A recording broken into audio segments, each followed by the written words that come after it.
the challenge, the opportunity to connect. The 1960s, a time of imagination and change, a time of anger and fear. The 1960s, a program called Challenge. Good evening, ladies and gentlemen. Looked at our connections, our divisions, through the lens of faith. Nearly 60 years later, during these challenging times, we'll take a new look at our divisions, our connections, in a new program called Challenge 2.0. Reported voter turnout in elections in this country is among the lowest in the developed nations of the world. That's one reason why the Economist magazine recently ranked the United States 25th in an assessment of the strength of our democracy. Our ranking has been steadily declining for more than a decade. In this edition of Challenge 2.0, we'll examine why more people don't vote in elections and what that indicates about our sense of hope for the future. Well, we have three wonderful panelists with wonderful perspectives to shed more light on this whole issue of voter participation, public participation, and I'd like to introduce each of them. Chris Armitage is almost 9 months into your primary campaign in Washington's 5th Congressional District over in the Spokane area, and you arrived here very early today. I'm very appreciative of that, Chris. Varisha Khan just completed your first political campaign. You ran for and you won a seat on the Redmond City Council, and you've just started serving in that capacity as well. Yeah. And Mike James, who I had the pleasure and honor of working with for many years, entered the homes of hundreds of thousands of Western Washington families nightly as a TV news anchor and journalist. You also ran as candidate, I think it was 1994 for the U.S. Senate. That was the year. So this is the range of experience we're going to offer. Before we get into the questions, I might just ask each of you to tell us, the audience, how you happened to make that decision to run for political office, and Mike, your combination of political journalism and then also running for politics. Chris, I might begin with you first. Sure. I've been involved in activism and volunteering for years, and I remember it was about 1.5 years after I got out of the Air Force and finished my degree that I was speaking with a friend, and we were talking about a lot of the frustrations that we had with the current political climate, especially after the 2018 election midterms. And it was really clear that I knew who I didn't want to vote for, but he asked me something I'd never been asked before: who do you actually want to vote for? And I said I'd like to vote for someone who's an outsider, someone who's knows what it's like to be working class, someone who's been uninsured and underinsured, someone who's made minimum wage, someone who knows what it's like to be one paycheck away from being on the street, someone who knows what it's like to have student loan debt. And he said, that describes me. And I said, I can't run for office. I'm working class, and I made $14 an hour at my last job, and those kind of things, and all those things that I actually admired. Being an outsider and experiencing what the 99% experience in this country, were things that I perceived as barriers to running. And so I decided to get involved because I know that we can't just sit on our hands and hope that somebody else steps up. Mm-hmm. So that's why I decided to jump in. Varisha, what was your experience? What led you to run for office? Yeah, well, I'd say a similar experience in that, growing up, I felt a missing perspective in our governance, our leadership, and often in our media as well, and how it's portrayed of minority communities across our country.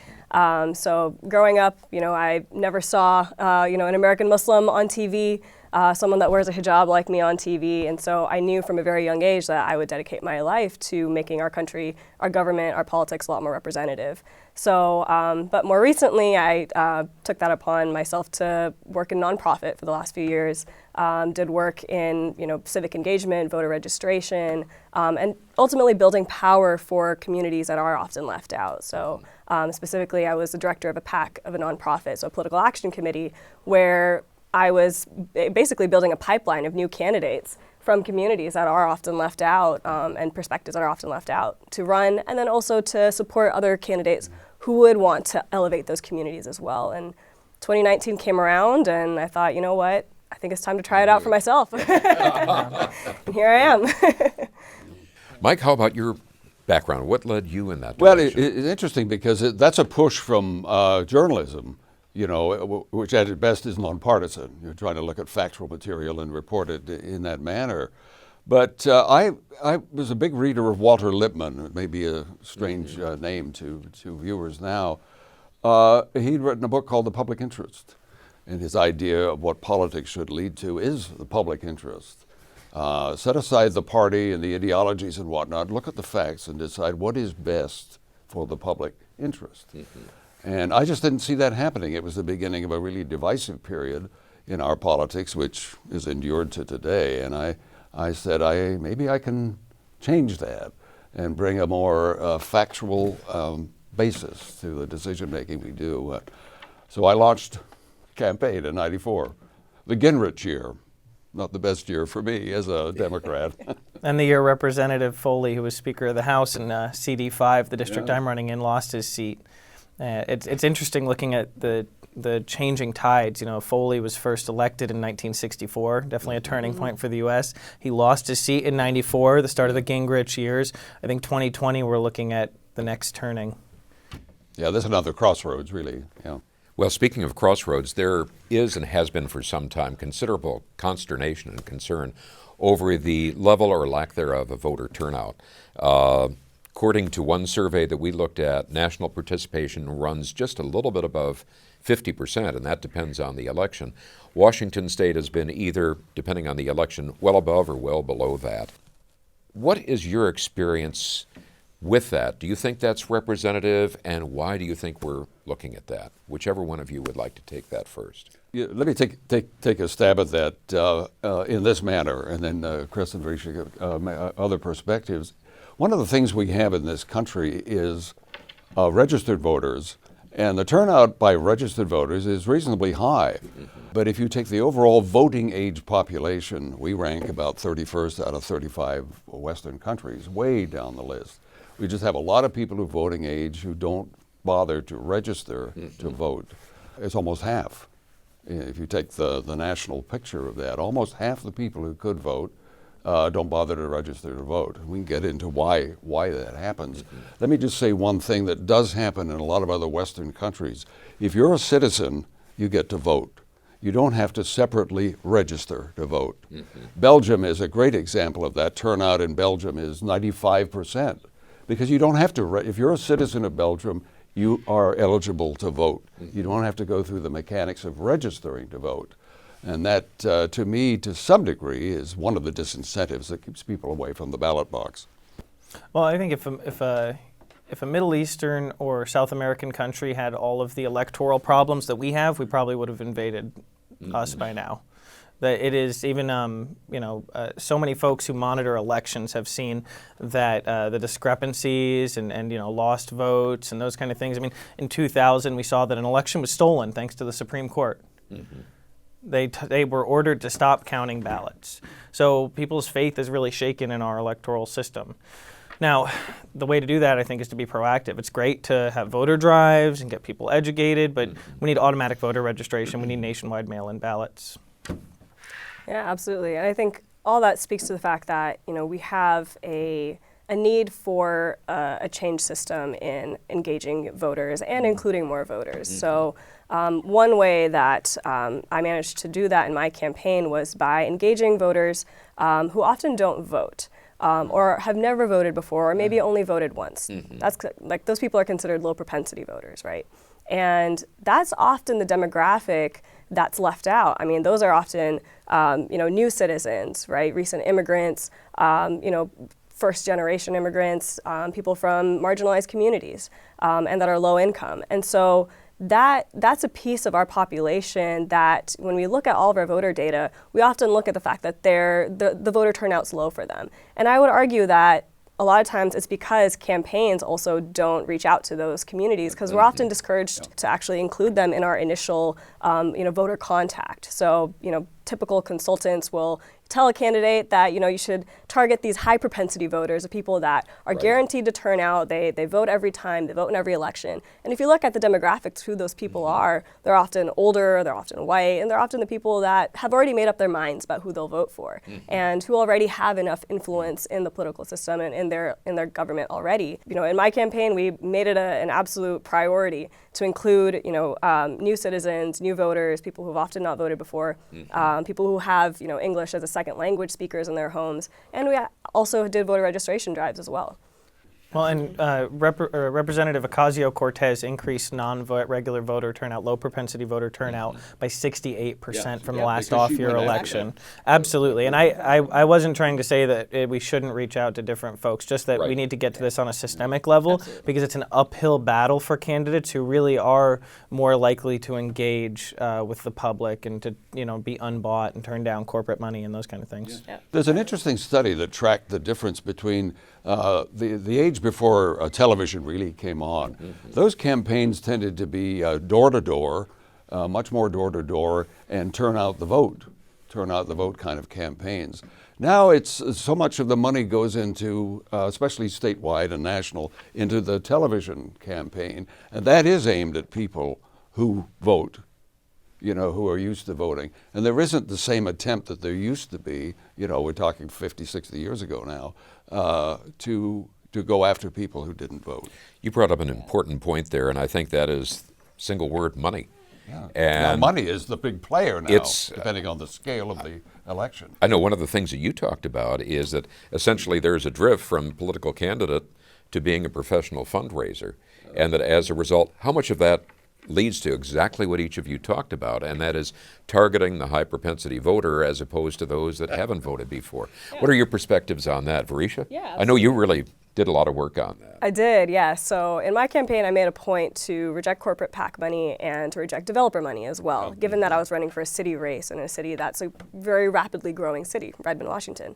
And so by doing that, then that allowed me to then focus on the voters that are in the city instead of the special interest groups that are going to pump money into my campaign, which I did need, of course.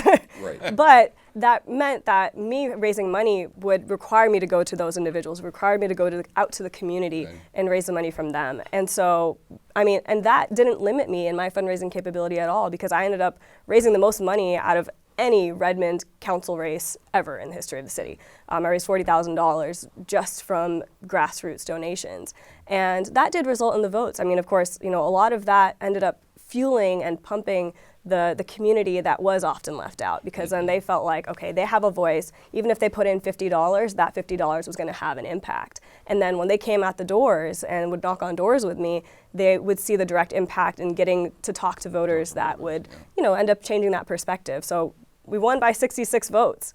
And with that narrow of a race, that everything we did mattered, but especially including those new voters, the people that are often left out. That's a message to people who say, "Oh, my vote doesn't count." Every I don't vote have counts. I don't have a foot in this game, so I'm not going to bother. Exactly. But when you win by 66 votes, every vote counts. Well, and I think it's worth pointing out that you were running against, was it a 12-year incumbent? Yes, sir. 12-year incumbent, someone who is known in the community, right? When you're there for 12 years, you definitely build a name recognition, and then there's obviously the general voter default to vote for the incumbent. So we're in a time where we have a lot of changing needs. We have a growing community.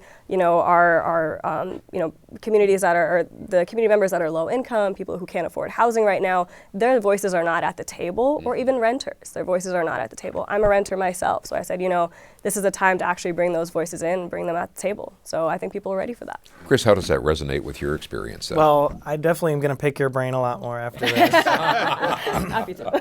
Yeah, so if elected, I'd be the youngest sitting member in the House of Representatives in Congress. And my opponent was first elected to a political office when I was 2 years old. And she's held elected offices every single year since then. And so the name recognition's there.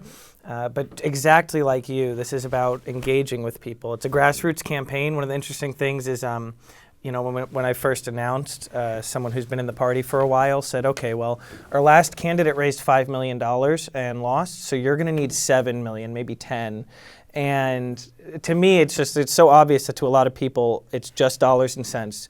There's no other factors. The idea that maybe the public wants outsiders, the public wants people who know the struggles that they go through. I have family members who are on Social Security and Medicare. I'm not going to let those get cut because that hurts my family. Someone who gets elected and has been insulated by politics and is surrounded by, one percenters and CEOs, they're going to see our needs as political bargaining chips for their own career advancement and self-enrichment. And that message resonates with people. There's some folks who've said that I'm too far left, and it's just amazing to me because the fact is, someone who's been through, the experiences the majority of Americans have, who goes to them, knocks on their door, attends an event that they're at, and listens and shares experiences is going to have so much more in common than someone running for office who's been in office for decades. And it's so obvious when their political views are only related to what they think will let them win. Say when their website doesn't have any policies on it, or they won't give you straight answers. When they hold town halls, they make sure to vet every question first so they don't get asked anything challenging. People can smell that, and it loses respect on every single side of the aisle. Just an anecdote, Jeff, about money. When I was in a statewide campaign, and so in a statewide campaign, it's less going to be not trying to knock on every door across the state. So you try to go to events and give people a chance to meet. You hold little news conferences, in the different cities. But at a certain point in the campaign, you understand, what you were saying, Marisha, you need money. You need money to sustain all this. So instead of talking so much about the issues, I'm on the phone making cold calls day after day after day. Absolutely, and I think Washington State is a leader in trying to change that. So Seattle's elections have completely changed the game with their democracy vouchers. Oh, with the voucher. Right, Yeah. so, and my campaign consultant, Riel Johnson, he was also running some Seattle City Council races, so he kind of got a taste of both, right? And in his experience, the vouchers honestly made the most difference in turning out voters as well, because individuals who might have been, disenchanted by their vote, being counted or their money having an impact, all of a sudden were empowered to put in money to a candidate they care You've got some power about. in your hands to influence it all. Literally in their We hands. might pause there for the benefit of people that might not know what those vouchers are. Could one of you just summarize what that is? Basically, it's a portion of your tax dollars. I can't remember which specifically. That are allocated, that are set aside for an individual to then donate to campaigns. Yeah, they send you a check in the mail that can only be donated to a political campaign. Yes. And most of the people actually end up not using it, and so the fund stays there. So if they keep pulling out that small, $20, $40 a year, and half the people don't use it, well, in a few elections, people could end up with like $500 freedom vouchers to donate to candidates. And the best way to get them is you knock on people's doors and you say, hey, this is who I am, this is what I stand for, will you contribute your voucher? There's a conventional wisdom that you have voter participation among all age groups, especially, as we said, older people, and I guess I'm included in that, that's that big, but among younger people that it's a much smaller turnout. To what extent do you think that's true? Yeah, I think recent data has actually shown since like 2016 and 2018 that while the number of young voters, like between the ages of 18 to 35, is still significantly low, the number is growing. It is increasing. So the proportion of voters within that demographic is slowly increasing.